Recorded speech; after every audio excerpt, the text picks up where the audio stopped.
رمضان يا رمضان رمضان يا رمضان رمضان يا رمضان رمضان يا رمضان.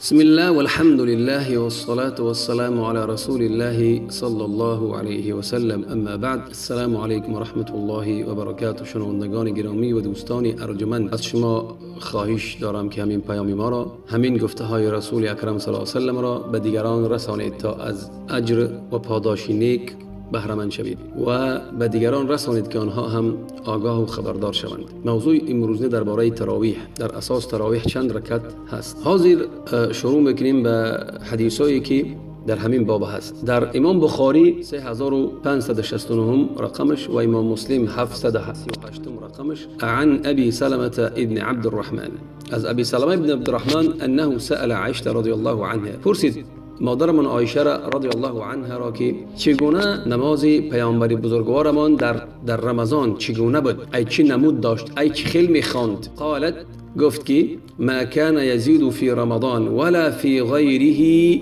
على 11 ركعه. در جواب مادر من عایشه گفت که پیامبر بزرگوار در رمضان و غیر رمضان از 11 رکعت زیاد نمیگذاشت، از 11 رکعت زیاد نمیخواند. 8 رکعتش تراویح یا که نماز شب، تراویح هم میشه، هم تراویح نماز شب است، نماز شب هم تراویح است، تراویح هم نماز شب است، همش یک است. از 11 رکعت زیاد نمیخواند. 8 رکعت من نماز شب یا که تراویح و چی و 3 رکعت نماز ویتر. یصلی 4 رکعات فلا تسأل عن حسنهن و طولهن. میگفت 4 رکعت میخواند، نپرس میگه از زیبایی و طولانی، یعنی که دراز مدت میگذاشت نماز، رکعت‌ها را دراز میخواند، در قیام و در سجده و در رکوع دراز میخواند. نه اینکه مثل که آز امام میخوانن چقدر میگه که تیزتر تراویح بخونیم قدر ثواب میگیری، برعکس چقدر تیزتر بخونیم قدر اجر نمیگیری، یا که بگیم اجر کمتر و کمتر میگیری. شاید در همون نماز خوندم اجر نگیری اصلا، رنگ همون چی کت میزنن، مرغ بر این کت زدن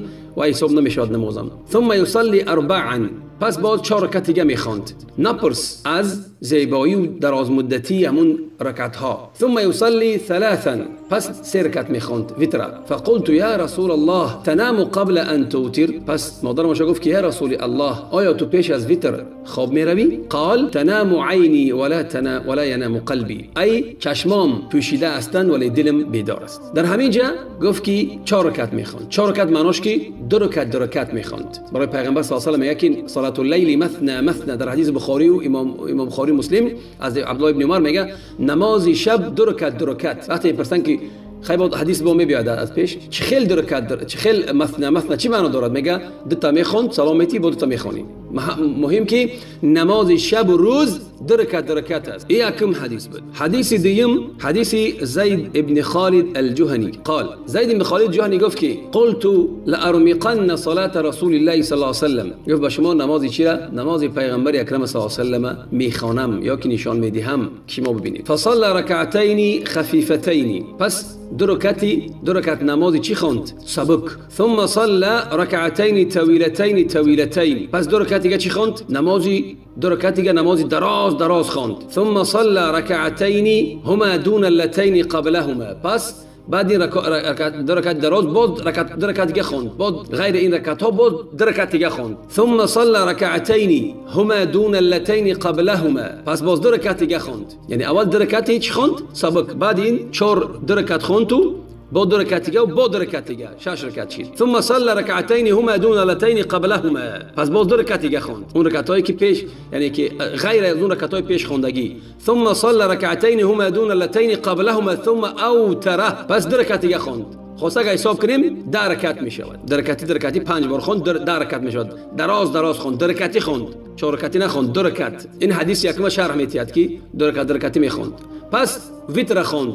فذلك 13 ركعه. چی خوند؟ همگی 13 رکعت. 10 رکعت چی خوند؟ همون 2 رکعت اولی که خوند، همون 2 رکعتی که سبکی که خوند. پیغمبر وقتی که نماز شب میکشید 2 رکعتی ایروسنت 2 رکعتی سبک میخوند. بعد 8 رکعت دیگه چی میخوند؟ 8 رکعت دیگه چی دراز میگذاشت. پس 3 رکعت ویتر خوند، 13 رکعت شد.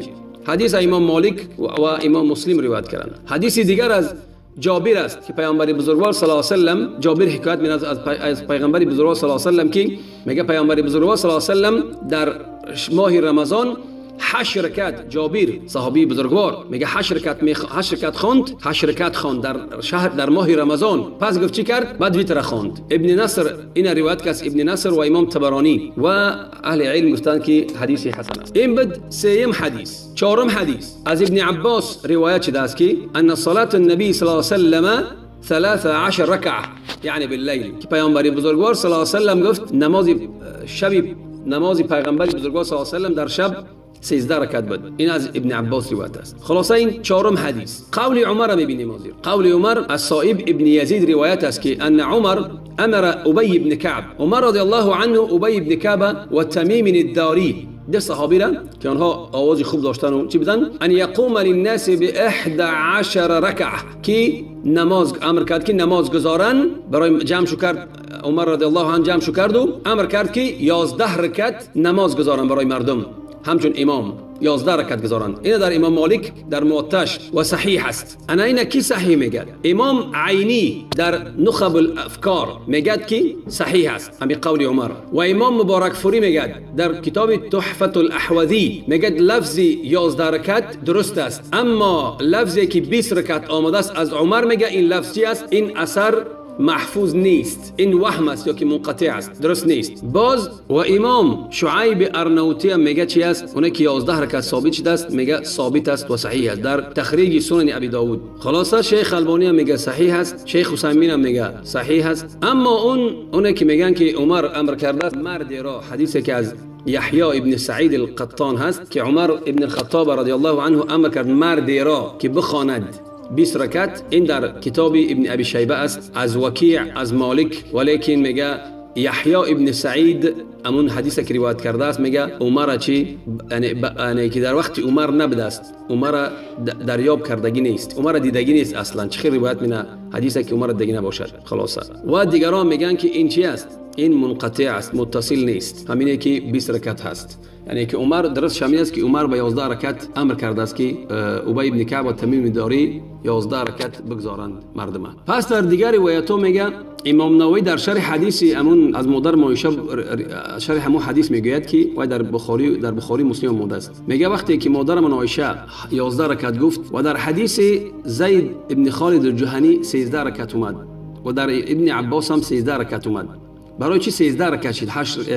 11 رکعت نه. در اینجا کی میگه؟ میگه ابن عباس در امام نووی میگه در همین زیر همین حدیث شرح همین حدیث ابن عباس گفته پیغمبر صلی الله علیه و سلم 13 رکعت میگذاشت و در حدیث زید ابن خالد میگه صلی الله علیه و سلم وقتی که 2 رکعتی که میگذاشت، 2 رکعت سبکی که پیش میگذاشت، پس بعد از اون رکعتای دراز میگذاشت، 2 رکعتی دراز. در اینجا در آخرش میگه که همگی 13 رکعت میشود. قاضی عیاض میگه که قال العلماء، علما میگن که این اخبار است از هر یکی آنها، از ابن عباس و زید و مادر من عایشه که همون چیزی که دیدن که پیغمبر صلی الله علیه و سلم چه خیلی نماز میگذاشت همون را دیدن و برای ما رسوندن. برای همین حافظ ابن حجر در شرح همین حدیث میگه که انا سخن مادرمان عایشه رضی الله عنها یعنی که 7 یا که 9 میخوند، مرادش همین است که در بعضی وقتها میخوند و مرادش که میگفت که کان لا یزید، یعنی که در رمضان در غیر رمضان از 11 رکعت زیاد نمیگذاشت. این میگه چی است؟ این که پیغمبر بیشتری وقت در شب همه نماز میگذاشت، 8 رکعت نماز میگذاشت. ولم یکن یزید علی ذلك، و بیشتری حیاتش از چی؟ از 11 رکعت 8 رکعت یا که 11 رکعت زیاد نمیخواند. اما قول مادر عایشه که قول پیغمبر صلی الله علیه و سلم که ان نبی صلی الله علیه و سلم کان صلى 13 رکعه که 13 رکعت گذاشته باشد، حافظ ابن حجر میگه که در اینجا 2 احتمال است. برای درجه گفته است که 11 رکعت در حدیث ها گفته است 13 رکعت، در اینجا میگه 2 احتمال است. يحتمل انها اضافت الى صلاه الليل سنه العشاء فانها تصلي بالليل، شاید که همین 13 رکعت 2 رکعتی که زیادی هست، این شاید همون 2 رکعت سنتی نماز چی باشن؟ سنتی نمازی خفتن باشن، برای همگی 13 میشود. در اصل 11 است ولی شاید که 2 رکعت سنتی خفتن اضافه کرده باشد. این یک احتمال. دوم احتمال و يحتمل انها اضافت ركعتين خفيفتين اللتين كان النبي صلى الله عليه وسلم يفتتح بها صلاه الليل. احتمال دوم همین است که حجر بن اسقلانی میگه که همون 2 رکعتی که سبک میخوند، 2 رکعت سبک میخوند، این میگه غیر همون 8 رکعتی چی است؟ 8 رکعتی که در شب میخوند غیر اونا است. برای همین این 2 رکعت سبک میخوند. بعد این 8 رکعت دیگه پر میخوند دراز. شاید که قطعی همین 2 رکعت همگی 13 رکعت شوند. 2 رکعت قطعی 13 رکعت شوند. میگه قال الحافظ ها و هذا ارجح في نظري. این میگه درسته را که همون 2 رکعت حساب میکردن. 2 رکعت اول پیغمبر وقتی که نمازی که سر میکرد نماز شب 2 رکعت سبک میخوند، یعنی تیار دیدن برای نماز شب. برای چی؟ برای پیغمبر وقتی که میخوند در بعض شبها وقتی گفتیم که حذیفه ابن یمان قد میخوند 1 رکعت 3 سوره خوند، بقره و نساء و آل عمران. برای همین اول 2 رکعت نماز سبک میخوند و بعد چی همون نمازهای درازی که در حدیث آوردیم که میخوند، نمازهای دراز 2 رکعت دراز که میخوند. برای چی؟ این برای همون سرشبیش همون 2 رکعت سبک میخوند. این حافظ ابن حجر اسقلانی در کتابش فتح الباری آورده است. برای همین اصلی که پیغمبر صلی الله علیه و سلم که میخوند 11 رکعت بود. حدیثایی که روایت شدن 13 رکعت از شرحش دادیم که چی خفتن، سنت خفتن، یا که 2 رکعت همون چیزی که پیش از چی میخوند، پیش از نماز شب میخوند. برای که نماز شب هم تراویح شنو کردن. برای پیغمبر صلی الله علیه و سلم 4 رکعت که میخوند بعد 4 رکعت دم میگرفت. برای همین تراویح میگن، یعنی که استراحت میکرد بعد 4 رکعت دم میگرفت. برای که 2 رکعت میخوند با 2 رکعت که میخوند گفتیم چی دراز میخوند. برای همین بعد پیش از اون بعد 4 رکعت 2 رکعت میخوند با 2 رکعت بعد اونا دم میگرفت. برای همین نمیشه چی تراویح موندن. حاضر هم خیلی است، نه که همون نماز شب و تراویح و قیام اللیل همش یک معنا دارد، اون فرقیتی ندارد هم دیگر. بعد حدیث دیگه میاریم از ابن عمر در صحیحین بخاری مسلم روایت است که پیامبر بزرگوار صلی الله علیه و سلم فرمودند که صلات اللیل مثنى فاذا خفت الصبح فاوتر بواحده. این یعنی که از ابن عمر روایت در صحیحین بخاری مسلم که پیامبر بزرگوار میگه نماز شب 2 رکعت اگر که از ترسیدی که بامداد میشود پس 1 رکعت ویتر بخوان برای اون چه کرده ای. و در روایت امام احمد میگوید که صلات اللیل مثنى تسلم فی کل رکعتین. امام احمد میگوید که نماز شب 2 رکعت سلام میدهی، انتها یا که آخر 2 رکعت سلام میدهی. و در حدیث امام مسلم میگوید که قیل لابن عمر، ابن عمر پرسیدند که مثنى چی معنی دارد؟ قال يسلم في كل ركعتين. سلام میدهی در هر یک 2 رکعت سلام میدهی. برای همین نماز شب در اصل چی است؟ 2 رکعت است. و روایتی است که نماز روز هم 2 رکعت است. برای همین برادرای گرامی در اینجا در این حدیث ابن عمر معینش نکرده است که چند رکعت است که نماز شب 2 رکعت ای تا بامداد خواندن 2 رکعت چند رکعت خواندی. عدد در این حدیث عدد معین نکرده است. برای همین برای جنجال و کشمکشی نشود و اختلاف نشود و فرقه و پراکندگی نشود، انسان میتواند مستحب است که 8 رکعت خواند، 3 رکعت یا ویتر 11 رکعت، میتواند که از 8 رکعت هم زیادتر خواند، 8 تا 10 تا خواند، 12 تا خواند، 14 تا 16 تا خواند، آزاد است تا بامداد بخواند، چقدر توانست تا بامداد بخواند. در حدیث ابن عمر معینش نمیکند، نه که بگیم که 20 رکعت معین شود و مردم 20 رکعت مجبور کردن، یگان حدیث اومدگی نیست. قول ابن عمر هم که 20 رکعت گفته است اینم ضعیف است. برای همین برادران، برای به خلاف نشود برادرای گرامی، بین همدیگر خلاف نکنید. انسان میتواند از 8 رکعت هم زیاد خواند، 8 رکعت مستحب، نکی دراز خواندنی، دراز خواندن چه پیغمبر صلی الله علیه و آله میخواند، نکی از 8 رکعت هم میتونی تا بامداد چقدر وقت داری بخونی، هیچ باکی ندارد. این بود کمتر خلاصه درباره نماز تراویح و یگان حدیث درباره اومدگی نیست که 20 رکعت پیغمبر گذاشته باشد یا خوانده باشد، یگان حدیث هم وجود ندارد داخل حدیث. برای همین کسی برای شما میگه که 20 رکعت یگان حدیث وارد شده است، وارد شده نیست. قول عمر است و هم ضعیف است، منقطع است، متصل هم نیست. والسلام علیکم و رحمت الله و برکاته. دعای نیک خود ما رو فراموش نکنید.